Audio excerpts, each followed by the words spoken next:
प्राचीन भारतीय तंत्रज्ञानाच्या आधारावर आरोग्य सुधारण्यासाठी एक महत्त्वपूर्ण उपक्रम आज 8 सप्टेंबर 2025 रोजी सोलापुरातील जैन स्थानक तुळजापूर वेस येथे यशस्वीपणे सुरू झाला। प्राचीन भारतीय संस्कृती विद्या केंद्र कोल्हापूर आणि स्वानुभव योगधाम यांच्या संयुक्त विद्यमाने आयोजित 15 दिवसांचे विशेष योग शिबिर हा कार्यक्रम सकाळी 6 ते 8:30 या वेळेत भरवण्यात येणार आहे। या शिबिराचे मार्गदर्शन आचार्य नारायण गुरुजी ज्यांना 32 वर्षांचा अनुभव आहे ते करत आहेत।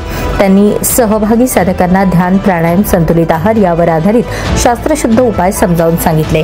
या उपक्रमाचा मुख्य उद्देश आहे शारीरिक आरोग्य सुधारून मानसिक तणाव व आजारांपासून मुक्ती साधणे, वजन कमी होणे, संतुलन साधणे, शुगर, बीपी, थायरॉइडचे नियंत्रण, किडनी स्टोनचे प्रमाण कमी होणे, नैराश्य, चिंता, मणक्यांचे विकार, दम्याचा त्रास यावर उपचार, महिलांची मासिक पाळी, गर्भधारणा समस्यांवर सुधारणा, संपूर्ण शरीराची शुद्धीकरण प्रक्रिया, प्राणायाम व ध्यान यांचा नियमित सराव घेण्यात आला।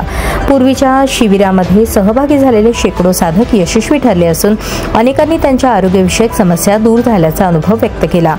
काही सहभागींचे वजन कमी झाले, बीपी, शुगर नियंत्रणात आली, मानसिक शांती प्राप्त झाली व अनेक गंभीर आजारांवर सुधारणा झाली। हे योग शिबिर यशस्वी करण्यासाठी दूध सारितचे पुरुषोत्तम दूध, गौतमचंद्र संचेती, पंचप्पा मेनसेकर, दीपक मुनोत, राजेंद्र रघोजी, गोविंद लाहोटी, सुशील कुमार सोनीगिरा, शिवानंद हिरेमठ, चौगुले, राजशेखर हत्ती, सूरज पाटील, पवन दूत, चंदन दूत, अंकिता दूत, वासु व्यास, अनिल गांधी यांनी परिश्रम घेतले।